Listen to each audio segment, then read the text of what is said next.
On this week's Carrier Wrap, we talk with Roger Entner from Recon Analytics about the recent third quarter results from AT&T and T-Mobile US.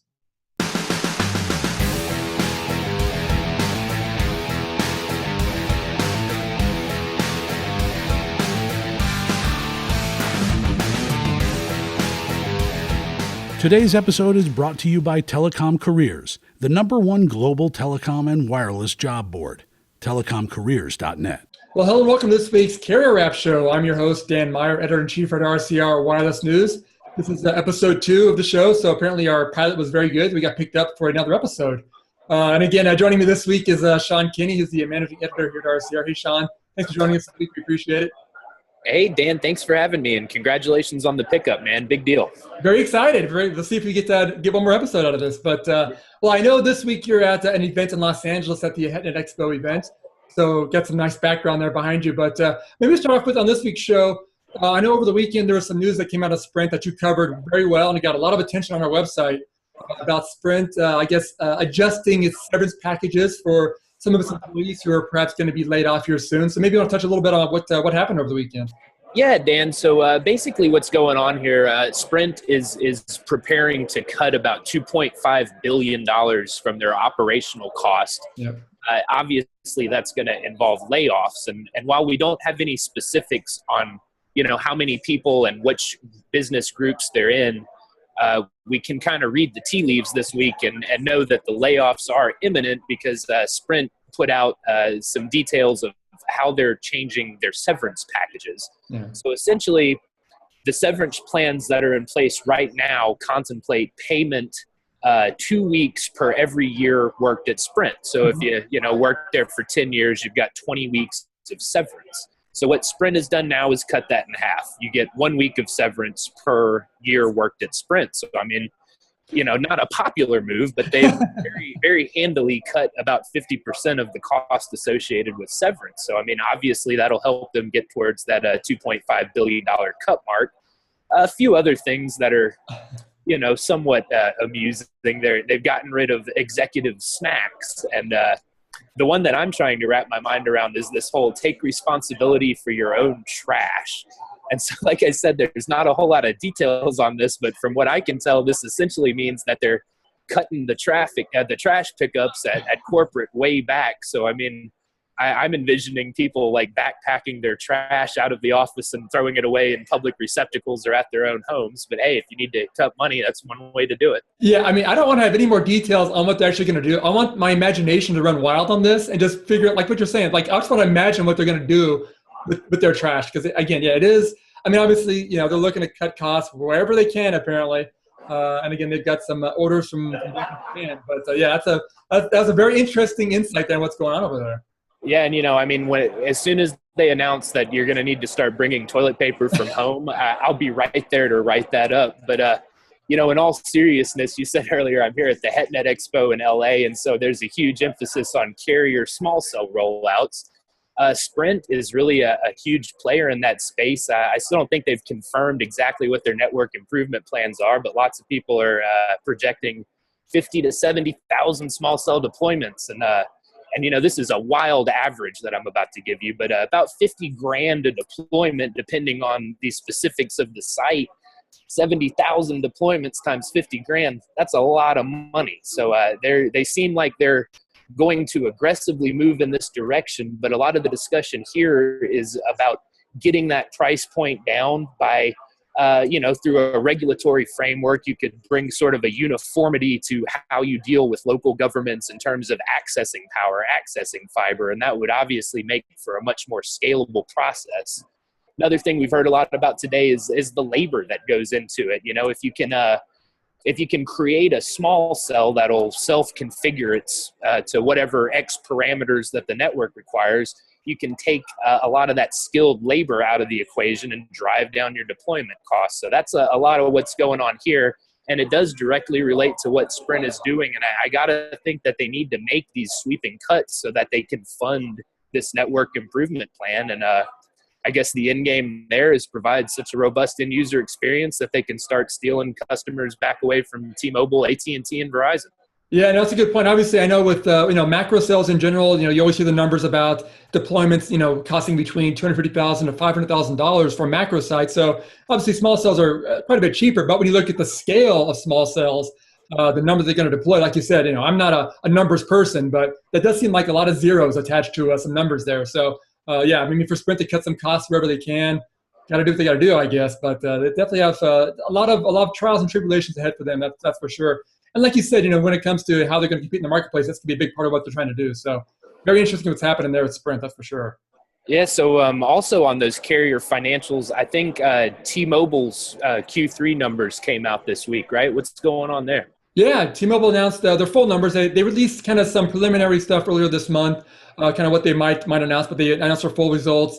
2.3 million net connections, new net adds there for the carrier. Another big quarter for them. Obviously, did very well again when it comes to the higher value smartphone customer, leading the industry in terms of smartphone growth, which is a big part of what they've been trying to do over the past several years. Obviously, growing, taking customers wherever they can. A lot of promotions there, so did really well there. The churn numbers came in pretty well as well. And from a financial point of view, they actually posted a net gain this year, net income for the quarter, I should say, which is nice to see. They've been kind of around the break-even line there for several quarters now. This quarter, up a little bit, which is a positive for them. And again, they're spending a lot of money in trying to attract customers, so there's a lot of expenses involved. But they're again kind of another positive quarter looking at for them. And again, to kind of get some more insight into that, I talked with Roger Entner a bit on T-Mobile's results, and Roger provided some insight also when it comes to AT&T's results, which came out late last week.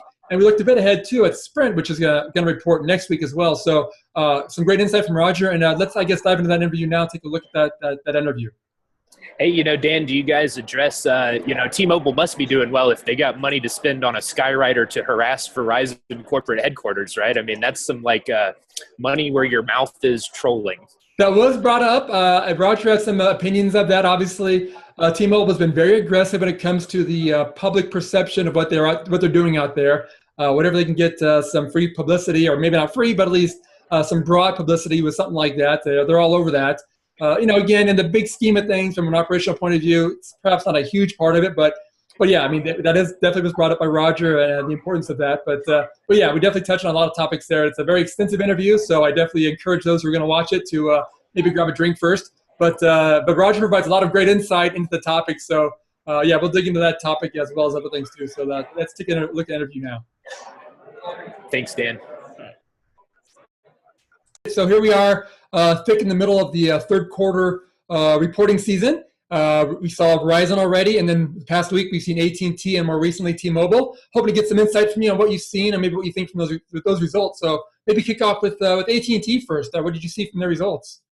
Well, I think AT&T, we see the first view of a reshaped carrier that has a full breadth of services going to market as a quad play and business. They've broken out the business segment separately before. So when we look at the financials, there's a lot of shifting and moving going around, and which provides some really interesting insights. That roughly about 60% of wireless is actually business wireless, which was a number that wasn't there. It provided as much granularity and insight as we have seen from them, which I think is, more granularity, more insights is always better. I think Wall Street was a little bit thrown off by the accounting for DirecTV, and that led them to have different expectations than we got. Who knows who's at fault? Does it really matter? No.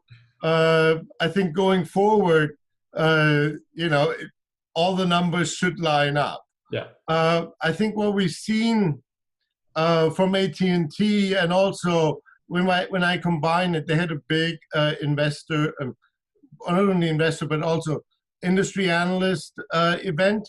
Is they're great pains to show that they're not a set piece going up against another set piece, but that they have a whole breadth of products where they attack the opposition on a broad front: wireless, video, internet, home voice, home security, IoT, you name it.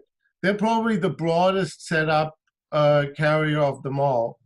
When we look at their financial results, I think it becomes apparent also later when we talk about Verizon, is their focus is on profitability. Mm-hmm. Because Wall Street rewards you either for profits or in the absence of profits by growth. Yeah. And so they're optimizing clearly around profit. They have slugged it out with T-Mobile and suffered on margins. And they're like, we're not going to play that game anymore. We're finding growth in different segments. And that's what they're clearly finding. Yeah. And they had like a big bet for a long time on IoT. Yeah. And it's paying off handsomely for them. But even postpaid, which they have struggled with the several quarters back, they did much better and grew this quarter. Yeah. But from a wireless front, their Cricket brand really brought home the bacon. So overall, I thought it was a good quarter. There were some hiccups because of Wall Street misunderstanding them. But overall, I thought it was a very good quarter. Yeah. When we go to Verizon, mm-hmm. Verizon is much more invested in wireless, as they have sold off their wireline and with it their internet and video components in California, Texas, and Florida, yep. And now only in the Northeast. So first and foremost, they're a wireless carrier. They have also done better, but they're huge wireless carriers, so they also have to look at profitability. And again, like AT&T, they've been expanding their margins. Mm-hmm. Very, very difficult to do, to grow, manage churn, and work on margins. But it worked quite well. What I thought was very interesting and very welcome is that they finally talked again about their IoT numbers. Yes. Because when was that? 2 years back, they suddenly stopped reporting their IoT numbers, and that's usually not for happy that you do that. And now that they have good news again, they're reporting the numbers. Because what's very interesting is AT&T is typically a partnering outsourcing company, mm-hmm. whereas Verizon, when it looks at core technology, prefers to buy. Mm-hmm. So they bought like companies in the IoT space, they bought companies on the cloud space, mm-hmm. now they bought AOL. Mm-hmm. So they buy their key technology to have it completely under control. So that can work out really well, or in some cases it hadn't worked out very well. I thought with Go90, they launched Go90, and without advertising support, they were, well, they launched it without advertising support. Very low-key launch, exactly, yeah. The tree fell over in the forest and not that many people heard it. Which I think is well, either it's a big bet and then you put a lot of resources behind it, yeah, or it's not and then you don't. But I don't know. Yeah, it definitely was an interesting launch, because you're right. I mean, they did seem to make a lot of noise about it, at least to the media and to the analyst community. But you're right, the actual launch itself was very low key, and there's still not a lot of support behind it. But it seems like, from what we're seeing at least, that they are trying to talk it up and make it seem like it's this big synergy between with AOL, and it's really going to drive something. But so far it's been, okay, well, it's interesting. Nothing really big. Yeah, and they spent $4 billion to get the advertising technology behind it. And on top of it, they got a couple of websites that are not that sympathetic about them. It's such a soft launch. I'm like, what's really going on there? For this to be the future or future direction, it looks very much like it running on training wheels. Yeah. And you don't want to publicize it too much. But so I'm waiting for them to really come out with this and what it actually will turn into. Maybe this is just the caterpillar, and we're waiting for the butterfly later on. Yeah. Or it's just a worm. We don't know. But it will be interesting to see what it will turn out. But very good wireless results. And then we have T-Mobile. Yeah, T-Mobile, exactly. Yeah. And T-Mobile continues to be on a roll. Provided excellent results today, both in terms of subscriber growth and, more importantly, on financial returns. Mm-hmm. Substantial free cash flow, and they're really growing into profitability, which is very nice. Mm-hmm. Which I don't think we all look at the antics and the flyovers like yesterday when or the day before when Ledger flies over Baskin Ridge and asks for the end of overages. I'm waiting for somebody from Verizon to fly over Bellevue and ask for, I don't know what they ask for, better network. I don't know. I think it's publicity gags and sticks, but which actually detracts from really the excellent work that T-Mobile has done in the nitty-gritty and plumbing of the company. Mm-hmm. It's extremely, from a company that was, 3 years ago, basically dead. Yep. It turned into a real machine, and the transformation internally, and their stores are probably the best performing stores in the industry by now. Mm-hmm.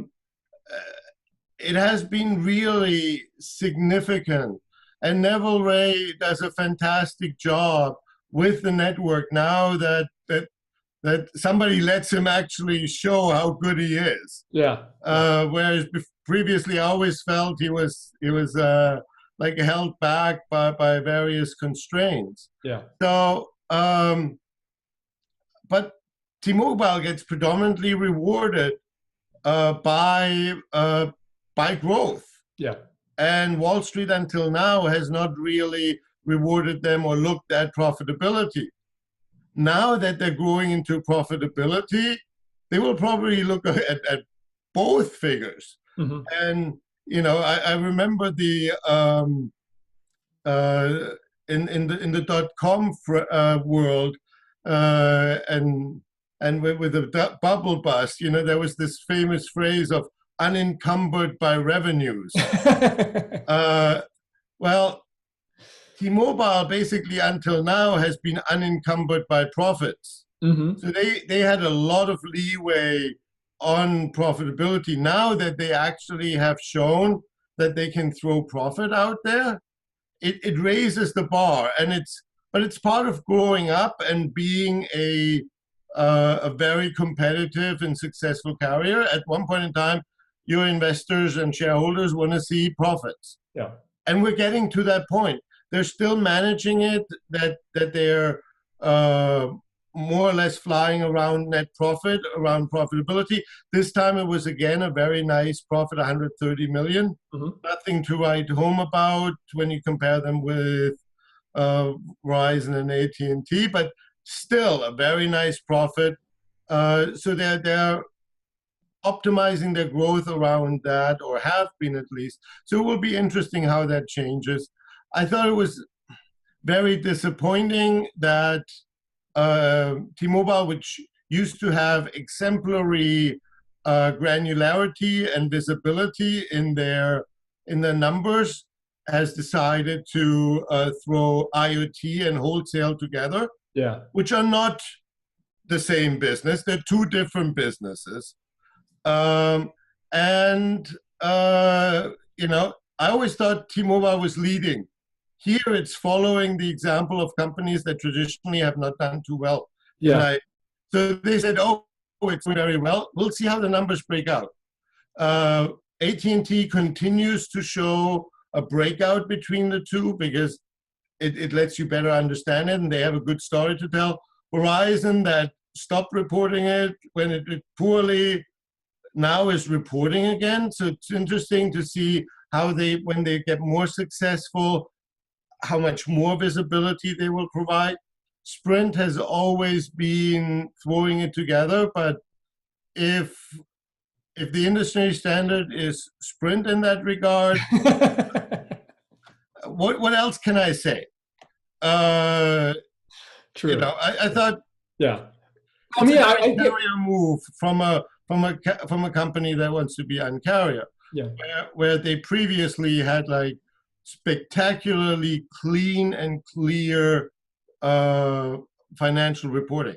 That I really had it's a joy to look at a company that reports such cleanly. And we've seen other companies go towards where T-Mobile has led. Unfortunately here, I'm ranting, but overall, it has been a very good quarter for the three carriers that reported in a more or less zero-sum game. Yes. At least when we talk about phone subscriptions. What does that tell us about Sprint? Yeah, I was going to ask you a bit about what we look forward to, I guess, when Sprint comes out next week. And obviously, like you said, it is, for the most part, at least in the traditional smartphone space, you're right, it is taking share from each other. Obviously, the three have so far shown pretty well. What does that mean? I mean, maybe US Cellular lost some customers, maybe... but you can't lose that many. Well, when I look at it, there's organic growth of around, 2%. That means, when we look at phone penetration, that means, they're about 1 million or 2 a quarter that you can divvy up. More than that have already been divvied up. Maybe a lot more people turned 12 or 18 or however old they get when they get a phone these days, or the incarceration rate went down substantially. I don't know where these people come from. But yes, no, it's a good point. I mean, obviously, it's going to. I guess we'll see when Sprint posts. I guess maybe we'll see what happened there. Well, one way of growing these days is selling a lot of tablets. And Sprint can sell still a lot of tablets. Maybe the IoT business has progressed very well, but I think it's still early. Marcelo Claure is just there for a year. He's still in the process of transforming the company. They're cutting costs substantially. So I think it's still early. At the same time, I think everybody is getting tired of the pardon the dust sign of a company. And as Marcelo said himself, in a perpetual turnaround. At one point in time, I understand his frustration. And as he said in the Wall Street Journal, a company that has more customers than people live in Canada and has, such revenue can't make a profit. It's definitely frustrating. Yeah, it's frustrating. I mean, obviously he's getting some good support, it seems like, from back home or back in Japan. But you're right. It does seem like, they've been at this pardon our dust stage for 4+ years now. And at some point, you'd like to think that they can fix that situation. But But I guess maybe I want to go back a little bit on the IoT front, because again, like you said, AT&T showed some really good strength there, and T-Mobile, we're not really sure yet. And I will say that when AT&T announced their results, I happened to write a story commenting on the fact that they were showing great connected devices and things like that, really good growth there. I had somebody at T-Mobile send me an email asking, how important is that? Those are low value customers. They shouldn't really matter that much. But I told the guy, I said, look, maybe it's low value now, but that's kind of the growth part of the industry going forward. And if you don't have your foot in the door now, you're behind the times. And so it does seem like that's, I guess what's your view of the importance of this IoT space? Because it does seem like you said, Verizon and AT&T are pushing it pretty hard. I know Verizon has an announcement this week coming out about it. So they really are pushing it, where it seems like T-Mobile is still looking back on their more traditional smartphones, which is a high value customer. But looking ahead, you have to kind of plan ahead, for what's going to happen coming down the road too. Yeah, and we have only so many people who in this country. Yeah. Unless we annex Canada, or no, Canada wouldn't make a big difference. Unless we invade Mexico and annex it to the United States. Yeah. Everybody has a cell phone that wants to have one. Yeah. So T-Mobile is taking share in a very difficult market where you have to wrestle them away, or T-Mobile, I'm sure, will say they're running away, but either way, they were somewhere else beforehand. Yeah.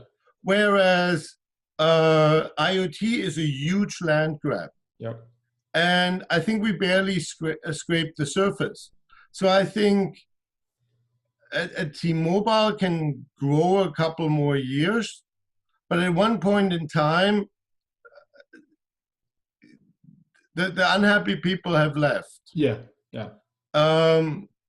And with IoT, yes, it's low revenue. Yeah. But it's the same time, it's extremely high profit. Yeah. These customers are like 90% profit for all intents and purposes. Yep. There are no marketing costs for all that matters. And you're the first mover. And if a car company, which has been a big focus for AT&T, if a car company puts you in that car, you are built in for the next 5, 6, 7 years of that model running. And it just keeps on going. And unless you really screw up, they will keep you in there. Yeah. And then, in automobiles, what? AT&T is like 70% more. Yep, telematics. Share. Yep. It's really, you become the default go-to partner. And that's huge. Yeah. So it's a very forward-looking, actually, it was a very visionary thing that they did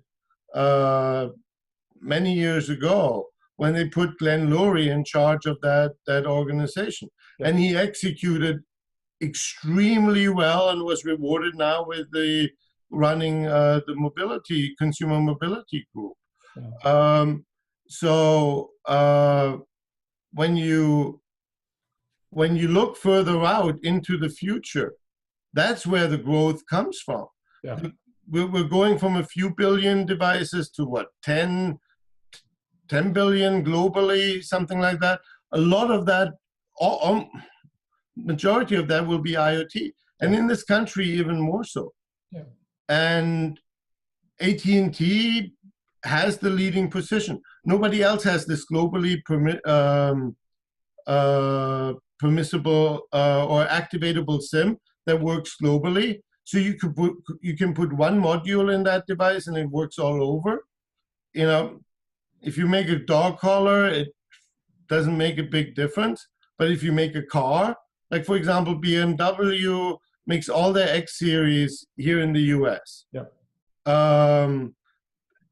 Mercedes builds a car here in the US that also goes globally.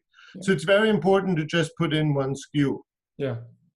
And that's where AT&T has clearly the lead, and everybody else is catching up or scratching their head of what they're up to. Yeah, yeah. So the growth that T-Mobile experiences, yes, high value, high profit, but a finite universe. Yeah. And with IoT, we don't even know how big the universe will be. Yeah, exactly. Yeah, you're right. I mean, obviously, yeah, like you said, it's definitely the low-hanging fruit out there that AT&T is just picking off the ground. It's just easy for them. And again, too, with the connected car space, for instance, I mean, that's a customer set that is likely not going to churn. I mean, they might not renew their AT&T service, but they're not going to churn to T-Mobile. They're not going to all of a sudden become a T-Mobile customer. So down the road, T-Mobile is not necessarily going to steal these customers. AT&T might not keep them all, but when you have an embedded module in a car that happens to work with AT&T only, again, it's just a customer. Either they're going to be an AT&T customer or not be an AT&T customer. They're not going to sometimes somehow be a T-Mobile customer down the road. So yeah, I mean, it does seem like T-Mobile is losing that first mover advantage. That, like you said, AT&T's got that advantage now. They're getting embedded into these vehicles all over the place. Yeah, and they accumulate experience and know the market very well, and then the design process for cars is notoriously long. Yep. And so you have to be there now for a car that's coming off the production line in 2, 3, 4, 5 years. Yeah. And it's largely, T-Mobile does a little bit. We've seen some announcement with Audi and such. Sprint has a little bit. We saw with the Cherokee, maybe probably not the best example, but I don't think that was Sprint's fault. No, I think it was more symptomatic of what's going on in general than what was going on it was more symptomatic what was going on at the cheap Cherokee than what was going on at Sprint. Yeah. But they have toeholds. But the guy who's really stomping around there is AT&T. Yeah, definitely. Well, it'd definitely be interesting to see what happens when Sprint announces their results. Like you said, we got the three already. The three big guys have announced. Like you said, some pretty positive results for the most part. That's just a matter of seeing, again, where the damage was done. I mean, again, if it's Sprint that's going to take the brunt of this, and if so, another tough quarter for Sprint, which I know they're trying to make noise about. They are turning things around, but boy, it just gets to be trying, I'm guessing, for investors and for everybody involved. And Sprint has such great fundamentals. Yeah. It has more spectrum than anybody else. And, a lot of people criticize them for not participating in the spectrum auction. And to me, that was the smartest decision they could do.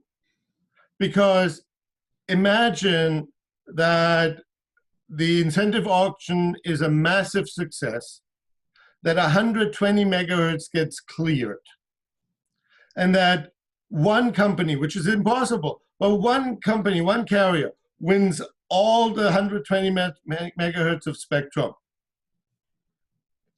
That one carrier still doesn't have as much spectrum as Sprint has today.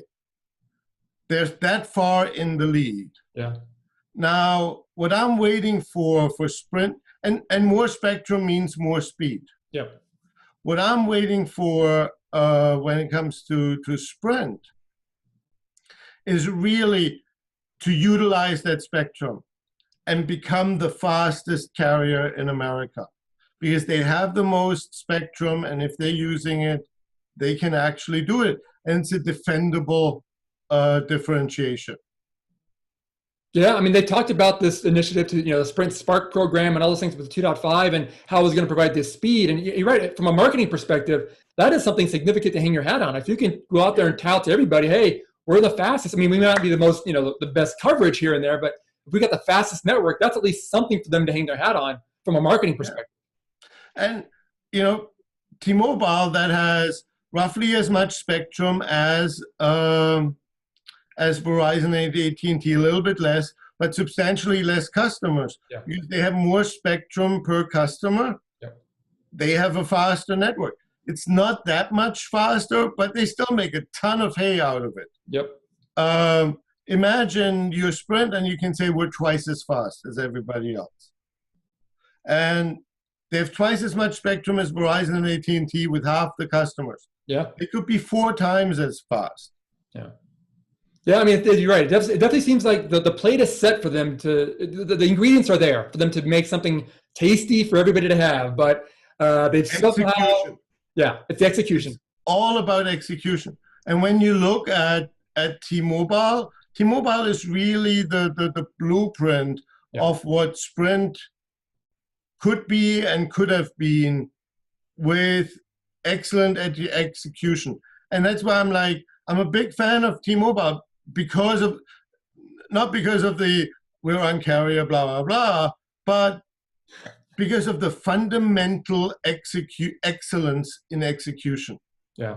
They have a plan and they execute around it, they stick to it, and it works really, really well. Yeah. Yeah, I mean, what Neville Ray has done there at T-Mobile, I mean, if Sprint could somehow pluck Neville Ray out of T-Mobile, which it's not possible probably, but I mean, that model that he's done over the past 3 years has been amazing what they've done.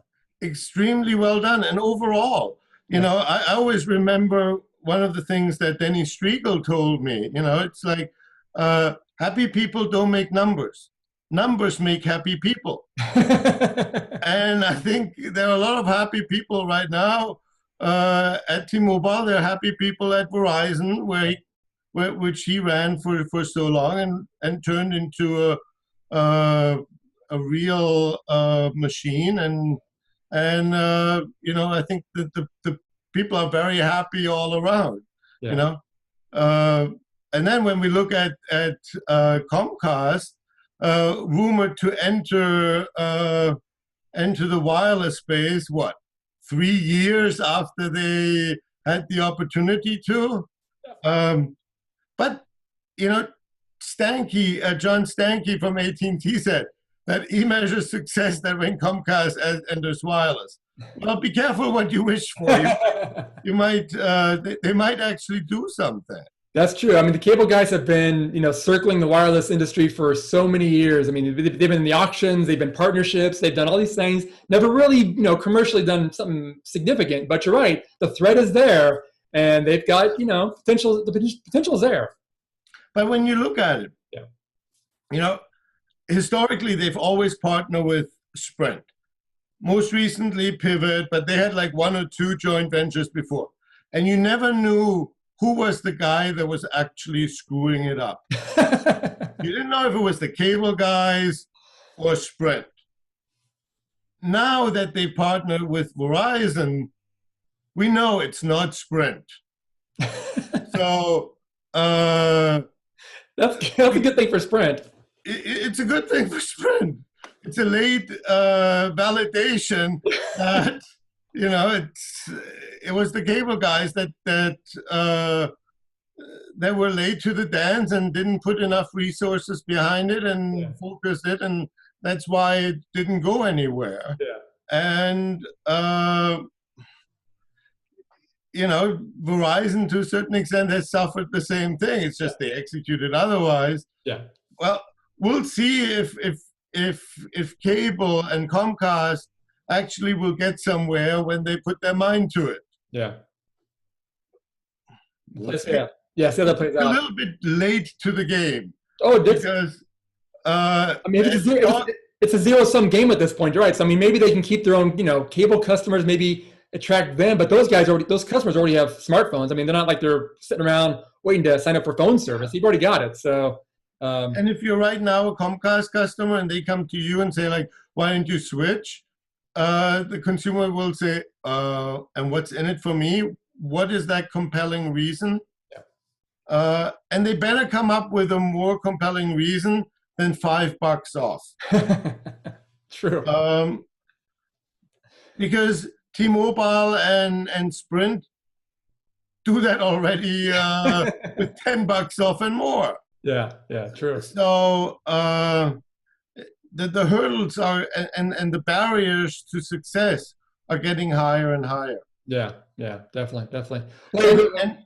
And the market is getting, you know, here's the very interesting thing. It's the market is getting more and more competitive, but the companies are getting even more efficient. Yeah. and are able to show consumers the value that they're bringing. So profitability is actually going up, which does not, and you've seen it. They're going at it with They're hiring skywriters out there, for crying out loud. Yeah, exactly. If they would be, they would bludgeon themselves to death if they would be in a room with each other. So yeah, it's competitive, that's for sure. That's for sure. Well, hey, Roger, we definitely appreciate great insight on this. Obviously, we still got one more carrier to report, but it's always good to get some insight from you on what's happened so far and what to look forward to. But again, thanks for the time today. We appreciate it. Thank you. Thanks for having me. All right. Thanks again for joining us on this week's Carrier Wrap Show, and make sure to check us out again next week.